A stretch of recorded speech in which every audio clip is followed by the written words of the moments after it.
this process of having no income and having to figure this stuff out and mess up and fail and see things not pan out and worry about money, this process has forced me to do so much growth and development internally. Like the Love that. resiliency, the just everything that I have in my inner world has just been upgraded immensely. Like a whole lifetime of development has happened in the last, 14 months or whatever. Another episode of the Revenue Reimagined podcast. We are so lucky today to have with us Jonathan Mahan, the co-founder of the Practice Lab, who is a lifelong science and psychology nerd, kind of like myself. He spent the last decade as a sales professional. He found lots of success by using a human-centric approach to sales that actually aligns with the science of human influence and decision making, which I think it's safe to say is something that we need a whole lot more of instead of all this automated bullshit that we're seeing day in and day out. Jonathan, thanks and welcome to the show, man. Yeah, thanks for having me on, guys. I've been looking forward to this for a while. Hey, Jonathan, Likewise, thanks so much. other than the fact that I have to spend the time with Dale, but besides that, it's good. Thanks so much for joining. We really appreciate it. So, what we like to do when we start these conversations with our founders is like, why did you start the company? Like, what's your origin story? And tell us a bit more from like that emotional impact. You were an AE at a point, like you probably had like something you wanted to get done. Like, what was that origin story for the Practice Yeah. Lab? So for me, really, the practice lab started as something I needed because I was at a phase in my career where I had learned a lot about what great selling really was, and I was continuing to learn more and more about what great selling was. And my head was just bursting with knowledge, understanding, comprehension around great selling. And yet, in the moments when I was on my live calls and the pressure was on, and I had six different things on my running through my mind, and money was on the line, it felt like most of that knowledge was just like locked away in some part of my brain I couldn't even access. All I could access in those moments under pressure were my habits, my defaults, those most deeply dug grooves in my brain. I could access those. But all that new stuff I had just learned in that sales training last week, either I couldn't remember it at all, or I could like kind of remember it, but I couldn't for the life of me figure out in the moment how to apply it to this situation, right? And exactly what to say. And I was just finding that like, 5-10% of what I knew was actually being transferred to my calls. And I realized I couldn't become the seller I wanted to be if, all this knowledge stayed stuck in my head and wasn't actually able to come through in my performance and be implemented on my calls. And I realized that I wasn't just me having this problem, right? I watched my peers' calls. They weren't doing any better implementing what they learned than I had, right? I had friends who were sales trainers and sales enablers who were experiencing the problem from the other side of the coin where they were getting frustrated because they were running the trainings and then watching reps not implement it. And I realized, like, as an industry, sales doesn't have this figured out, right? So I started looking outside of sales for answers because the truth is, other disciplines have solved for this. Other disciplines have figured out how you take the theory you know about what good looks like and turn that into ability, turn that into habit, turn that into skill so that you can actually do it come performance time, right? People that go through the military are able to pick up, go through boot camp. They're able to pick up habits and abilities that stand up under pressure. People who go to music school, they have their music theory classes, but they also are expected to take that theory and turn it into something they can do on stage, right? You look at actors, you look at athletes, you look at really any discipline where there's like an element of like performance, and they recognize the difference between understanding the theory and being able to pull it off come performance time. And they have different mechanisms they use for each. So I started looking to what other disciplines did, started reading every book I could get my hands on by researchers who have spent decades studying top performers in the disciplines to figure out how the best of the best become the best. And everywhere I looked, it was the same basic pattern. There was a different mode of training they used for developing skills and abilities than what they used for acquiring knowledge, understanding, and comprehension. Right? Knowledge, understanding, comprehension is stuff we're all pretty used to. Traditional sales training does that. Classroom learning does that. To develop the skills and form the habits, though, it was always some version of practice. And specifically, Yeah. there was this flavor of practice that researchers called deliberate practice, which is way more effective than just simple repetition based practice at growing skills and forming habits. So the earliest roots of this business was myself reaching out to my colleagues in Slack saying, hey, I kind of want to practice. Do you guys want to practice too? And doing some experimenting. And then I opened it up to my LinkedIn network and hosted a public practice meetup. And then I brought in a co-founder and started working together on it. And then we started charging for it and became a nice little side hustle. And then after a few years, it was like, well, shoot, companies would pay us for this. So then it became my main hustle, right? And a little over a year ago, I cut the W-2 cord and went all in on this practice lab company to help companies take the same approach to developing their sales reps that professional sports teams take to developing their players. Adam, pay attention. You need to do some practice. Practice I, closing. I do we really want to go there and share some emails that came through today? Oh Because I God. think I think I get the trophy. But I think, Jonathan, what you talk about is interesting. Like we practice historically is listen to calls, right? Go listen to gong calls, get in a room, have this unrealistic role play that everyone hates, like everyone cringes. Like, guys, we're gonna have a QBR and we're gonna break up 2 hours for role play. And no one likes that. What was like there had to be, and you talk about like you different moments, but was there one defining moment where you're like, this is a huge problem and it needs to be solved and I'm going to go out there and solve it? Like, was there just one clear call or moment that you were listening to that you were like, fuck, this is it? Definitely Adam J's call. I bet it was an Adam call. Always. Yeah, I think the moment that stands out the most is actually the moment I decided to start doing these sessions internally, long before this ever became a company. Because I was reading a book called Peak by a guy named Anders Ericsson, or I think he's the guy who like Yeah. coined the term deliberate practice, right? So he's spent decades studying this. So Peak is one of his seminal works, and he talks about how top performers become top performers. And a lot of what I just shared kind of came out of that book. So I was reading Peak, and there was one particular day where I was going on a hike. I had a nice 2 hour long drive to get to the hike, and I was listening to Peak while I drove. Don't remember what chapter it was, but he dropped some real truth bombs and blew my mind during these chapters. And then as I was hiking, I spent almost the entire day just thinking, unable to stop myself from thinking. I was so engrossed in this, thinking about, oh my God, what would it look like if like they turned Olympic selling into a sport and I was added to the Olympic Mm. selling team? How would I spend my time? What would I do? Right? What would I time block? What would I cut out? Like, and I really just like really dove down this path. And of course, one of the things I landed on was I would, have rigorous time management. So that's something I implemented. I would make time for game tape review, both my own and others. So that's something I time blocked for. And then I would make time for regular practice to sharpen my skills. So I started carving out like 3 hours a week to do regular practice. And of course, I need people to practice with. So I reached out to my colleagues and said, "Hey, do you want to practice with me? Because you can't practice on your own." But it was that day, right? That like I went, because I don't remember how far through the book I was. The book was interesting, but like that 2 hour chunk followed up by that hike was what made me go, "Oh no, I'm changing path here, right? I'm hopping on a new path.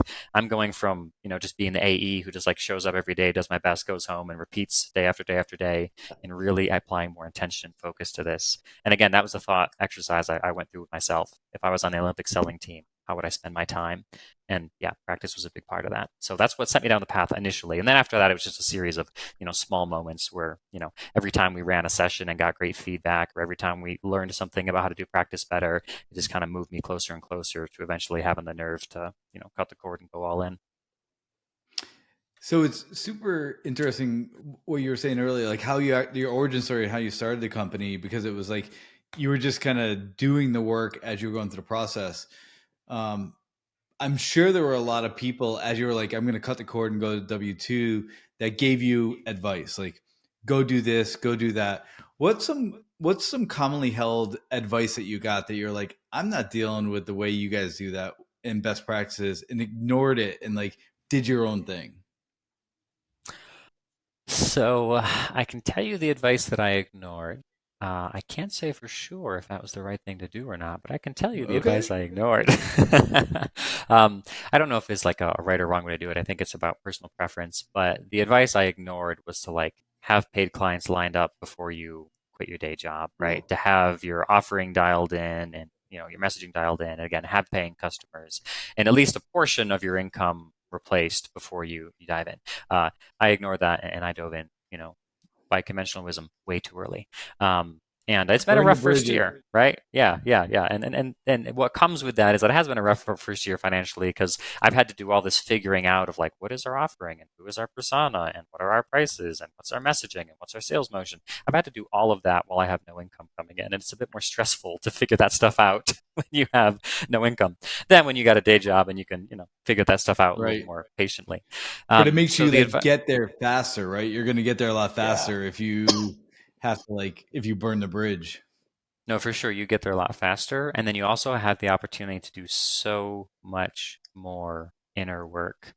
Like when I think of the person I was a year and a half ago or whenever I jumped, oh my, it just seems like baby version of me. Like it seems so long ago. It seems like a different lifetime. Like this process of having no income and having to figure this stuff out and mess up and fail and see things not pan out and worry about money. This process has forced me to do so much growth and development internally. Like the Love that. resiliency, the just everything that I have in my inner world has just been upgraded immensely. Like a whole lifetime of development has happened in the last, 14 months or whatever.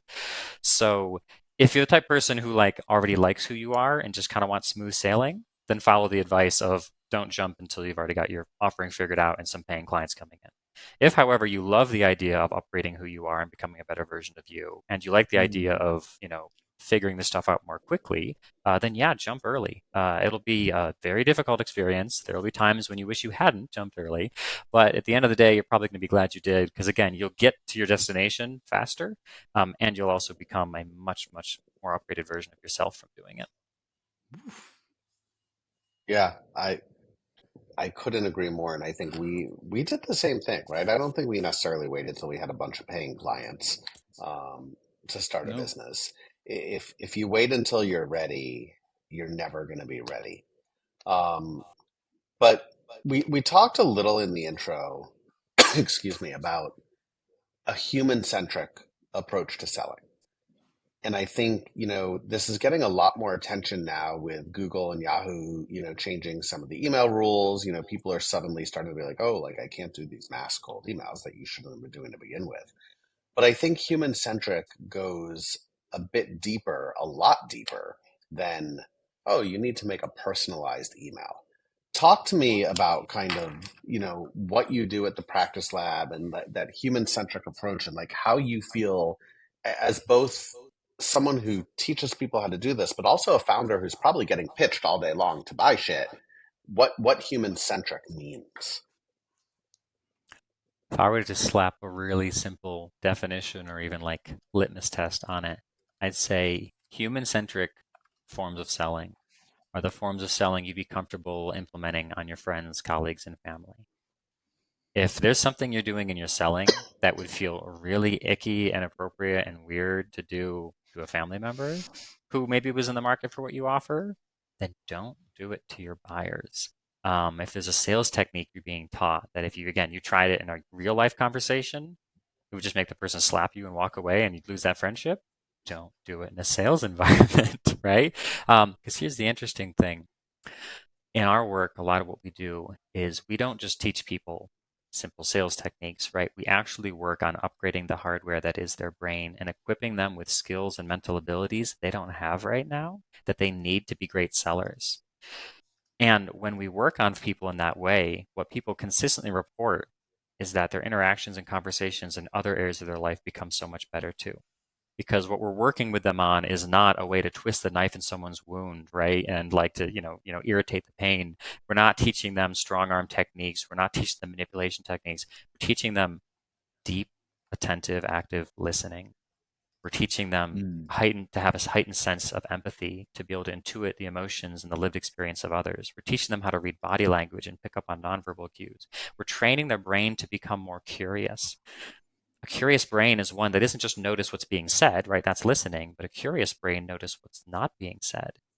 So to have a brain that's deeply curious is one that can simultaneously keep a running tally of everything it's hearing and noticing, right? That's the listening and the empathy and the reading nonverbal cues, while simultaneously keeping a separate tally running of everything you still don't know, but you might want to know that might be relevant. That's really the source of your curiosity. And that's a hard cognitive lift. That's a hard cognitive load, especially when you're in a conversation when the pressure's on, you're trying to think of where to take the conversation next. And I mean, in a really good discovery call, there is so much happening inside the brain simultaneously. And if you just don't have that level of skill built in your brain, you just can't do it. But what's cool is once you give people a chance to practice and strengthen their brain's ability to listen, pick up nonverbal cues, be curious, be empathetic, remain calm under pressure, pivot quickly, all these things, then you suddenly put them in a conversation with their mother-in-law, with their boss, with a previous coworker, with their neighbor. They suddenly have an easier time gliding through those conversations too. Um, So Life that skill, not only sales skills, life skills. yeah, Yeah. we one of our sayings we like to say is that the most powerful selling skills are the most powerful human skills. So to become a better seller, a lot of times you can start just by becoming a better, more effective human, and that'll get you there. And yeah, that's been just a joy to watch people go through that transformation in that process. People buy from people. That's why companies who invest in meaningful connections win. The best part? Gifting doesn't have to be expensive to drive results, just thoughtful. Sendoso's intelligent gifting platform is designed to boost personalized engagement throughout the entire sales process. Trust me, I led sales for a Sendoso competitor, and I could tell you no one does gifting better than Sendoso. If you're looking for a proven way to win and retain more customers, visit sendoso.com. Very interesting. And so part of what you were just talking about actually comes from the leadership world. And so this is kind of like a two-part question. How have you evolved as a leader as you're building the company, trying to figure out like financially what's happening, how you're going to bring in different partners and people into the business? And then the second part of the question I want to ask you is how as a leader can you ensure that the people that are your sales reps or in your go to market can do that active listening, because I find it super hard. Like I haven't always been really good at being able to, like I almost get frustrated. So I'm curious. So two-part question. Almost. Two-part question. First part, how have you evolved as a leader? Second part, how can we enable leaders to be better at training what you were just talking about? Yeah, so for my own evolution, as mentioned before, right, just on a personal note, there's been a lot more resiliency built up because I have realized that like just going through the motions and doing the actions isn't always where the magic happens. A lot of times the real magic is in the subtle nuances of exactly how you do things. So if I'm in a terrible headspace, I can send 100 outbound messages, probably nobody's going to respond. I can do my very best, use all the willpower in the world, but there's just something subtle about who I reach out to and the words I choose that is going to be different when I'm in a really bad headspace compared to when I'm in a really confident, expansive headspace, right? Similarly, if I hop on a discovery call feeling full of fear and doubt, I'm going to behave different than if I hop on a discovery call full of joy and gratitude, right? So that's been a huge evolution for me. It's not necessarily a leadership thing specifically, but just as a human, really taking care of my inner world has been a huge part. In terms of like leadership adjustments, I think I'm mostly just becoming a lot more humble. So we're still a small company. It's not like I have that big a team to manage or anything. So I'm sure there's a lot of leadership lessons ahead of me that I still haven't run into yet. But even at this stage, I've become a lot more humble and just realizing how hard it really is to start a company, to figure out your messaging, to make hard decisions with incomplete data, right? I'm less judgmental of other leaders when they goof up and they make a bad bet or they take the company the wrong direction. It's like, this whole job, the whole job description is about being able to make massively important decisions with only a small fraction of the data you would need to feel comfortable making the decision. And you just have to do it. You just have to make those decisions, lacking the data you wish you had. Because if you wait to get the data in, then it'll be too late, and it'll cause more harm than if you had just made your bet and done your best. So, I think back to leaders in the past that I've kind of, in my mind, right, criticized or had a low opinion of. Now that I'm going through this process, I'm like, you know what? Yeah, I get it. I totally get it. Yeah, they made bad decisions. Yeah, they made the wrong call.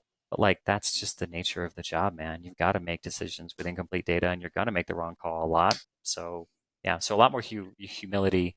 See, Um, Adam, humble and empathetic.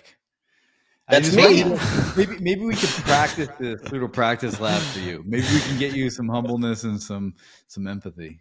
Go ahead, Jonathan. Seriously. Wow. so the second part of Wow. the question, the second part of the question, that's its own Yeah. topic What's that we the can go second part of the down. question?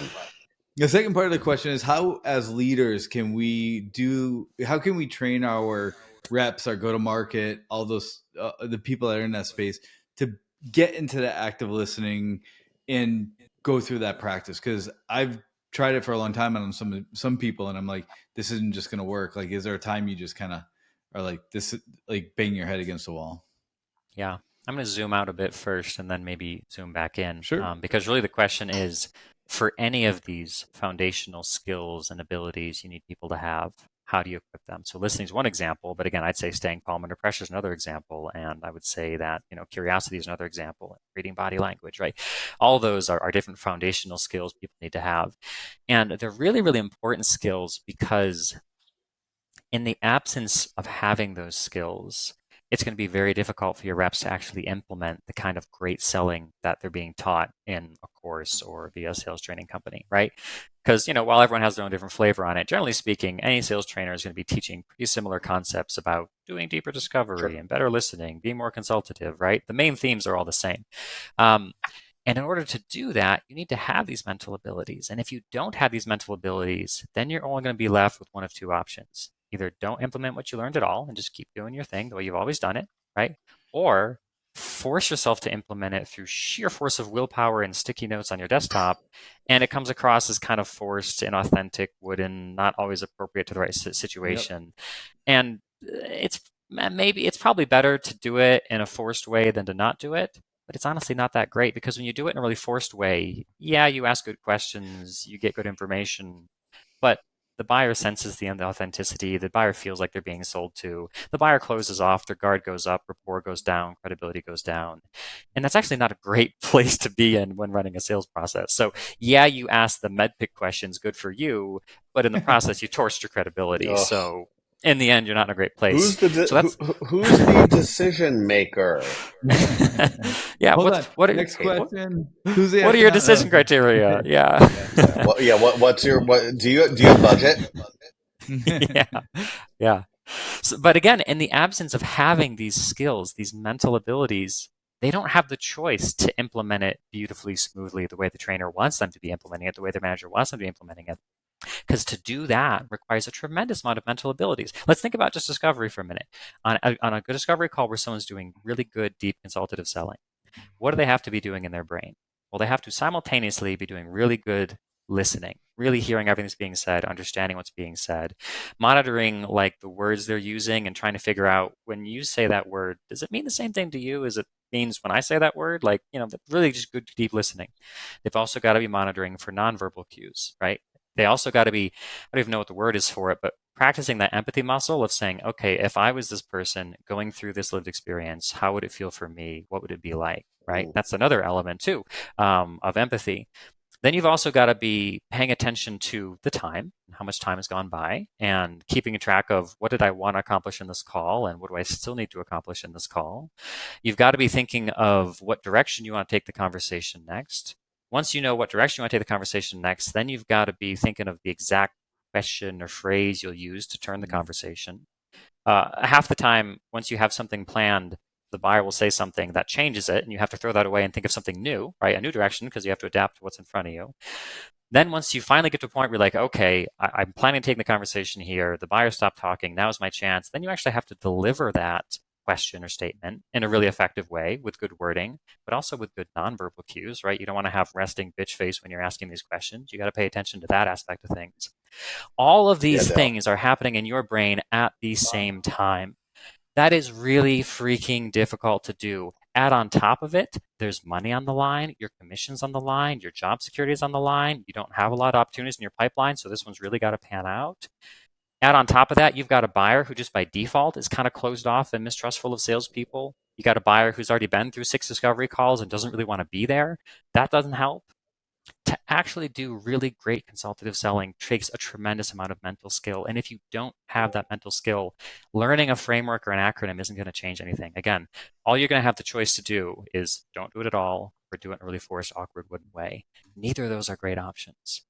So Nope. I know that wasn't the first question, the initial question you asked, but that's why it's so important to do this. Nope. That's why it's so important to focus on the But skill. but but then the question goes to, because everything you're saying, these are the most uncomfortable chairs ever, right? Every hence my fidgeting. Everything you're saying is so realistic, and everything you're saying is so accurate. But why do all the vast majority of companies still say well, we're going to train on medpic, and we're going to train on bant, and we're going to train on spin, and we're going to train on disc, and whatever BS acronym you want to give. And it's literally, and we've all sat in these trainings, right? Of, okay, so let's talk how we're going to go through budget, authority, needs, and timeline. I swear, like, no joke, we were talking to a customer the other day who said that the sales methodology they want us to train on is bant. And I literally almost threw up on my keyboard. I don't understand why sellers and leaders still think that the way to sell is by some scripted methodology of making sure you're checking checkboxes. Why can't we make this adjustment to selling in a human-centric way? I think it's because the way people go about developing salespeople today cannot equip people with the sales they need to sell in a human-centric way at scale. The only thing that you can do at scale is acronyms and processes and all this stuff. The way sales training is done today, I think it's done because the imperative has always been it's got to scale, it's got to scale, it's got to scale. You have 1 month to make this change, and you have one full-time enabler to make this change. You better find a program that can work within those constraints. So if you got 1 month and you got one enabler, right? Or similar, right? Maybe you got 3 months and three enablers, but it's always very short-term focused. It's very asking for a lot in a short amount of time. And it's always, it's got to scale, it's got to scale, it's got to scale. To hell if it works, it's got to scale. So in that environment, the only thing you can do is what we see today. It's knowledge-based trainings, it's PowerPoints, it's group discussions, it's showing example clips and calls. And those are all really effective ways to equip reps with knowledge. I'll say that the sales training industry, the sales enablement industry, by and large, is pretty good at equipping reps with knowledge and understanding of what good selling looks like. I've been trained by MedPick, I've been trained by Sandler, I've been trained by Winning by Design, and all Yep. of those companies tend to do a pretty good job of helping me understand what good selling is, help me understand how I should handle situations, help me understand, right, what I should be doing. And that is pretty scalable, right? They were able to do that for a room full of 100 reps in a 2-hour session once a week for a couple months, right? It was scalable. The process of rewiring the human brain to have habits and abilities and skills it didn't used to have, that previously has not been something that's achievable at scale. So companies haven't even attempted it. They've said, we can't do that. So let's just do what we can do, which is throw knowledge at them.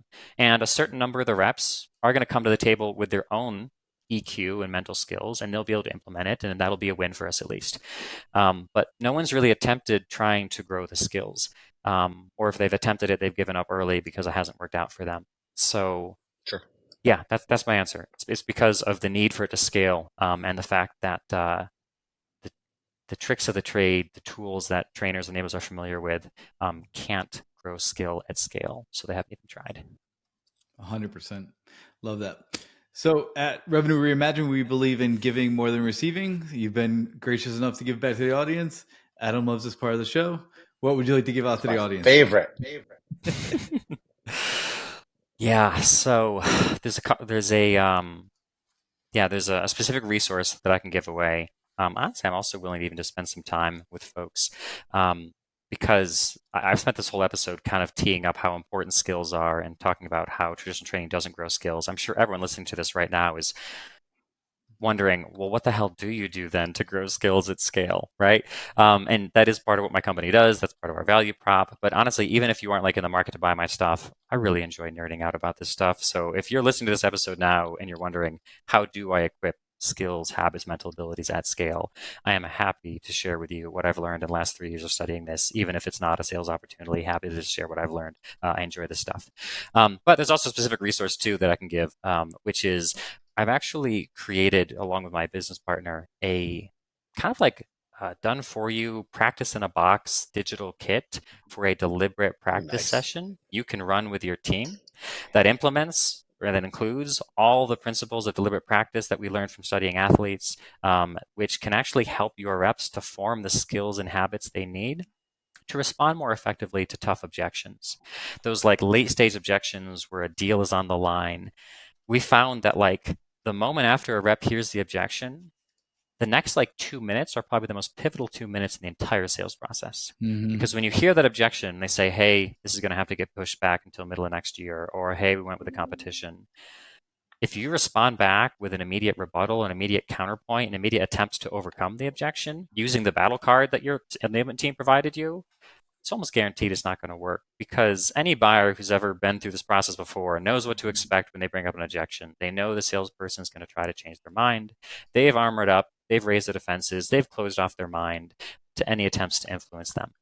So it doesn't matter what you say in that moment, it's just going to be dismissed out of hand. Your job as a seller in that moment is to lower the person's guard, get them to open their mind, get them to feel safe and comfortable being real with you, surface what the real problem is, and then see if you can brainstorm with your buyer a way around it. But those first 2 minutes really set the tone for how the conversation is going to go. Is this going to be a combative, battle of wills, or is this going to be a more collaborative, psychologically safe conversation?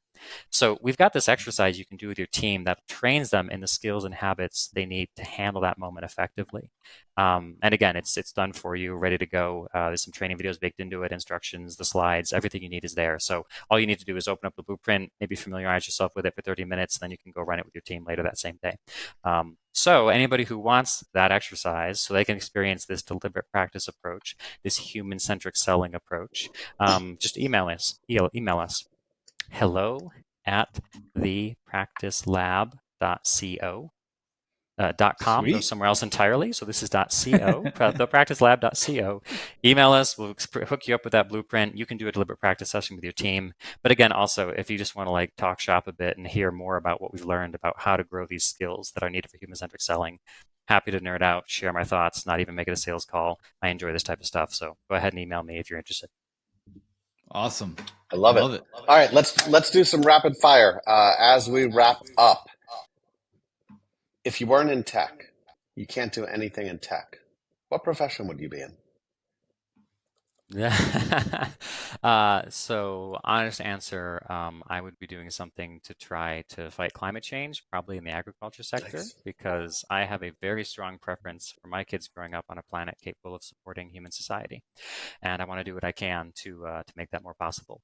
To me, that's the most important thing humanity has to deal with right now, is the fact that our planet is becoming uninhabitable, and the most short-term thing we'll have to deal with is the fact that we won't be able to feed ourselves pretty soon with the way agriculture is done.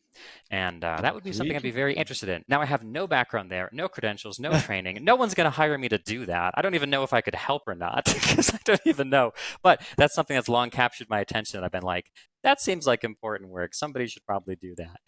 So yeah, I like give it. me like financial independence. I'll go to school. I'll get a degree. I'll start working on that problem. I don't even know what that would look like, but I've always found it to be an interesting problem. So it's probably not the answer you expected, but that's that's something that's always going through my mind. What's the first app you check when you wake up? It's LinkedIn, and I'm so ashamed of that. It's funny. Everyone says after the answer they're ashamed of whatever it is. I mean, like sometimes it might be like Slack or email, but it's work stuff. Like way too early in the day too. Like I wake up in the morning, I still got crusties in my eyes, and my little addict brain is like, I wonder if you got any notifications. Let's check. It's bad. I'm not ashamed of my app. What is one word and one word only you would use to describe your startup journey so far?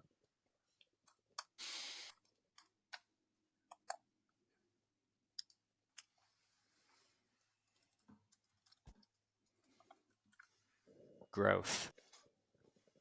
Nice. Growth. I like it. It's a good Last one. one. Good word. Last one. Dream vacation destination.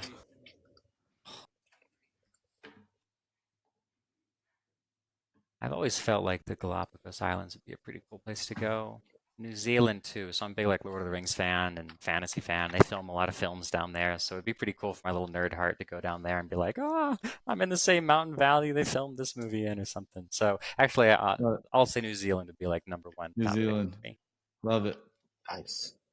Jonathan, this was informative. This was insightful. I think that a lot of people need to understand that a human-centric way to sell is the only way to sell. The world arguably is changing, but if we would have adapted human-centric selling long before, we wouldn't be in the situation we're in now where everyone thinks that you could just automate everything and have no personality whatsoever. Yeah. Thank you so much for joining. Obviously, people can find you at thepracticelab.co, not com.co. Where else can people find you? I'm going to guess you're going to say LinkedIn. You got it, man. LinkedIn. Yeah. If you're in sales enablement, I'm in some of the sales enablement Slack communities too. But yeah, just find me on LinkedIn. Jonathan Mahan, co-founder of the Practice Lab. There's not too many people like that out there, right? So connect me on LinkedIn. I'm pretty active there. And again, would love to kind of talk shop with anyone who finds this stuff as interesting as I do. Awesome. Jonathan, thanks so much for joining. We appreciate it. Yep. Thanks for having me. Bye. Cheers.